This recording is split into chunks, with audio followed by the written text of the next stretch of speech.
10th grammar में आपका correct form of verbs वाला जो टॉपिक है मैंने पिछले टर्म पर कंप्लीट करा दिया था।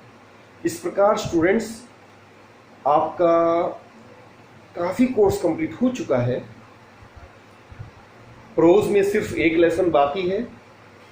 आपको मैं ऑलरेडी 3 लेसन्स पढ़ा चुका हूँ और तीनों लेसन्स पर मैंने comprehensions, long questions, short questions और मैचिंग नंबर्स करा दिए। In the same way poetry में 3 पॉइंट्स आपके कोर्स में हैं इस वर्ष और तीनों पॉइंट्स मैं आपको पढ़ा चुका हूँ। कॉम्प्रिहेंशन के क्वेश्चंस भी लगभग हो चुके हैं। थर्ड पॉइंट के 2 स्ट्रिंग बचे हुए हैं, वो मैं आपको नेक्स्ट वीक बताऊंगा। सप्लीमेंट्री में आपका एक लेसन हो चुका है और भी एक और आपको पढ़ना है। और जहाँ तक ग्रामर का सवाल है तो इसमें एक क्वेश्चन में जो 4 सेंटेंसेस आएंगे A, B, C, D, वो चारों मैं आपको करा चुका हूँ। Reordering, transformation, direct, indirect and correct form of verbs. अभी ग्रामर का जो एक क्वेश्चन और आएगा इसमें भी 4 सेंटेंसेस होंगे। एक क्लॉजेस वाला होगा, एक प्रीपोजिशन, स्पेलिंग्स और पंक्चुएशन। इन क्वेश्चंस के लिए ज़्यादा वक्त नहीं लगेगा, जल्दी आपका कंप्लीट हो जाएगा। ट्रांसलेशन भी आपकी कंप्लीट हो चुकी है। अभी हम लेटर्स और एप्लीकेशन पर स्टार्ट करते हैं। तो इससे पहले कि हम एप्लीकेशंस और लेटर्स स्टार्ट करें, मैं आपको एक इन्फॉर्मेशन और देना चाहता हूँ। आपके मंथली टेस्ट होने हैं। तो फर्स्ट मंथली टेस्ट नहीं हो पाया और सेकंड भी नहीं हो पाया, दोनों टेस्ट आपके इकट्ठा लिए जाएंगे। सो स्टूडेंट्स, आज हम अपने इस चौथे topic correct form of verbs पर प्रैक्टिस करेंगे। मैं आपको आज एक प्रैक्टिस टेस्ट दे रहा हूं जिसमें ये 15 सेंटेंसेस मैं आपको दूंगा। उन सेंटेंसेस को आप अच्छे से पढ़िए।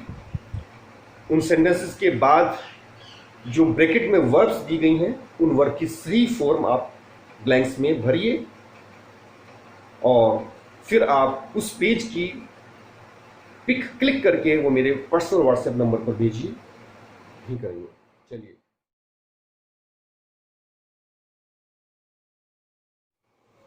जो प्रैक्टिस टेस्ट मैंने आपको कल दिया था आज हम उसको सॉल्व करेंगे।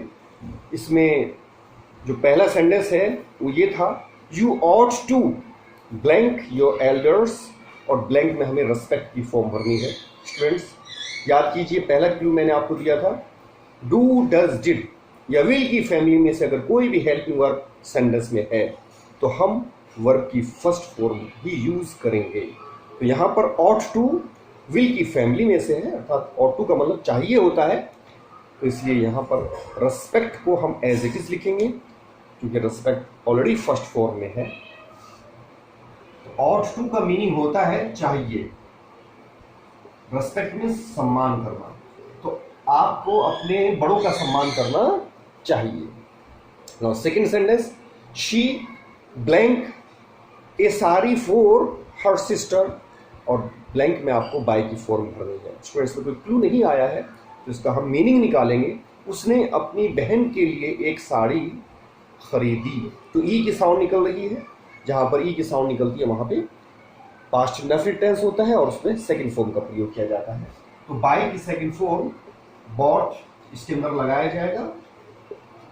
Now come to third sentence, Neha के बाद ब्लैंक है इन बीएससी एग्जामिनेशन इन 2011, और ब्लैंक में हमें पास की फॉर्म भरनी है। स्टूडेंट ये भूतकाल की घटना है क्योंकि इसमें वर्ष दे दिया गया 2011, तो इसलिए इसमें निसंदेह आप सेकंड फॉर्म का प्रयोग करेंगे और पास की सेकंड फॉर्म होती है past. Now come to fourth sentence, the field is being, और उसके बाद ब्लैंक है बाय द फार्मर्स। इसमें बहुत बढ़िया क्लू आपको मिल रहा है। बाय के बाद द फार्मर जो लगाया गया है तो ये पैसिव वॉइस में है, और पैसिव वॉइस में हेल्पिंग वर्ब कुछ भी दी हुई हो आपको मेन वर्ब थर्ड फॉर्म में ही लगानी। तो इसमें प्लो की थर्ड फॉर्म प्लोड लगाएंगे। प्लो मीन्स हल होता है और प्लोड मीन्स हल चलाना या जोतना। तो द फील्ड इज बीइंग प्लोड, खेत को जोता जा रहा है बाय द फार्मर, किसान के द्वारा। इज बीइंग, ये प्रेजेंट कंटिन्यूस की कंडीशन है, लेकिन मेन वर्ब थर्ड फॉर्म में रहेगी।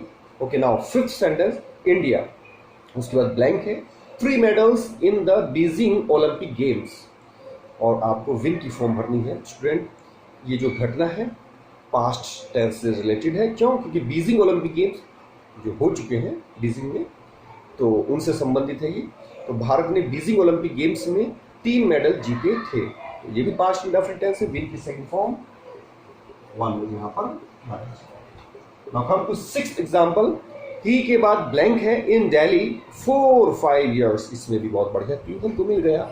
मैंने आपको बताया था 4 या सिंस के बाद अगर टाइम दिया हुआ है तो वह परफेक्ट कंटिन्यूस वाले टेंस होते हैं, जिसमें हम वर्ब में तो आईएनजी लगाएंगे, उससे पहले अगर हेल्पिंग वर्ब भी लगानी है तो हैज बीन, हैव बीन या हैड बीन, तीनों में से हम कोई भी हेल्पिंग वर्ब लगाएंगे। तो इसमें आप हैव बीन नहीं लगा सकते क्योंकि ही सिंगुलर नंबर में है, तो हैज बीन या हैड बीन को दोनों में से कोई भी हेल्पिंग वर्ब लगाएंगे। तो हैज बीन, और इसमें जो लीव वर्ड दे रखा है उसमें हम आईएनजी का प्रयोग करेंगे। वह 5 वर्षों से दिल्ली में रह रहा है।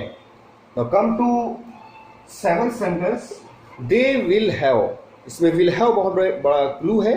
विल हैव का जो प्रयोग है वो फ्यूचर परफेक्ट टेंस में होता है, जैसे has, have, had, will have, shall have. मैंने इनके साथ आपको वर्ब की थर्ड फॉर्म बताई थी, तो इसमें भी आप थर्ड फॉर्म का प्रयोग करेंगे। टेक की थर्ड फॉर्म होती है taken. Now come to 8th sentence, it के बाद ब्लैंक है, सॉरी 8 में है, आई हैव नेवर, इसमें भी क्लू मिल गया आपको। हैव और हैव के बाद हमेशा वर्ब की थर्ड फॉर्म का ही प्रयोग होता है, तो इसमें भी हम सी की थर्ड फॉर्म सीन लगाएंगे। I have never seen such a beautiful building, मैंने इतनी सुंदर बिल्डिंग कभी भी नहीं। नंबर 9, इट, उसके बाद ब्लैंक है, too cold to move out, और ब्लैंक में हमें बी की फॉर्म भरनी है। स्टूडेंट आपको पता है बी में मैंने इज, एम, आर, वॉज, वर बताया था, तो यहाँ पे कौन सी सुटेबल रहेगी? TW2, और दूसरा टू जब यूज होता है तो उसका सेंस ये होता है कि ये इतनी ज्यादा है कि ये नहीं हो सकता। तो अब यहाँ पे हमें देखना है, अगर हम यहाँ पे इज भरते हैं, it is too cold to move out, तो इसका सेंस निकलेगा कि इतनी ठंड है कि बाहर नहीं जाया जा सकता है। तो यहाँ पर इज ही सूटेबल है, तो हम बी की फॉर्म इज भरेंगे। Now come to sentence, he has के बाद ब्लैंक ए बैड कोल्ड, और हैज के बाद वर्ब की थर्ड फॉर्म आती है, तो कैच की थर्ड फॉर्म ऑफ का प्रयोग करेंगे। इसको बहुत बुरी तरह से ठंड लग गई है, ये सेंस है। ओके, 11th में देखिए, द लिटिल बॉय, और उसके बाद ब्लैंक में के बाद है द प्लेट येस्टरडे। जहां पर येस्टरडे आ जाता है, इसमें मैंने आपको बताया था 3 वर्ड्स, येस्टरडे, लास्ट और एगो, ये पास्ट इंडेफिनिट में यूज होते हैं, तो सेकंड फॉर्म में। ब्रेक की थर्ड फॉर्म ब्रो,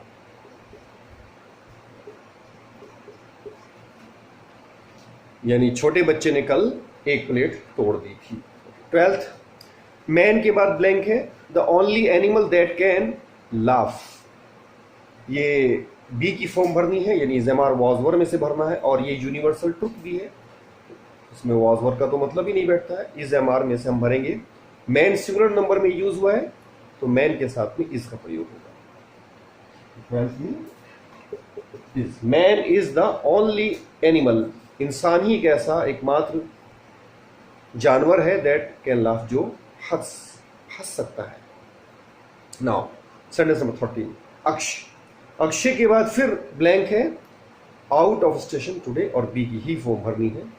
तो टुडे का जिक्र है, तो इसमें भी इज एम आर में से ही कोई सी वर्ब भरी जाएगी बी के लिए, और अक्षय सिंगुलर है, तो उसमें भी हमें इज का ही प्रयोग करना है। Akshay is out of station today, आज अक्षय स्टेशन से बाहर गया हुआ है। Now 14th, don't go out, बाहर मत जाओ, अंटिल योर फादर, जब तक कि आपके पिताजी नहीं। अंटिल के अंदर नॉट छिपा हुआ होता है, और इसमें अंटिल वाले में हमेशा अंटिल और अनलेस दोनों के साथ प्रेजेंट इंडेफिनिट टेंस में सेंटेंस बनाना चाहिए। तो फादर के साथ हम वर्ब की फर्स्ट फॉर्म कम लगाएंगे, और फादर सिंगुलर नंबर है इसलिए कम के में एस का प्रयोग भी किया जाएगा। अंटिल फादर कम्स बैक, जब तक कि पिताजी घर पे मतलब वापस नहीं आ जाते हैं, तो कम्स यहाँ पे लगाया जाएगा। Now last sentence, the patient died after the doctor. अब ये बिफोर या आफ्टर वाले सेंटेंस मैंने आपको अच्छे से सिखाए हैं, जिसमें एक क्लॉज सेकंड फॉर्म से और दूसरी हेड प्लस थर्ड फॉर्म से होती है। बिफोर वाले में हेड प्लस थर्ड फॉर्म वाला जो है वो पहले लगता है और सेकंड फॉर्म वाला बाद में, जबकि जिसके बीच में आफ्टर आता है उसमें सेकंड फॉर्म वाली जो वर्ब है वो पहले और हेड प्लस थर्ड फॉर्म वाली बाद में। जो इसमें दी गई है डाइड पहले लगी हुई है सेकंड फॉर्म, तो अब हम क्या लगाएंगे, हैड गॉन। क्या मीनिंग है इसका, पेशेंट मर गया था डॉक्टर के जा चुकने के बाद। Is it clear? तो ये था सॉल्यूशन प्रैक्टिस टेस्ट का। स्टूडेंट्स, इस तरह के टेस्ट अब आगे होते रहेंगे। आप ये सेंटेंसेस अब अपनी नोटबुक में कीजिए और कल फिर मैं आपको नया टॉपिक शुरू करता हूँ। उसके लिए आपको सीरियसली तैयार हो जाना चाहिए। All the best.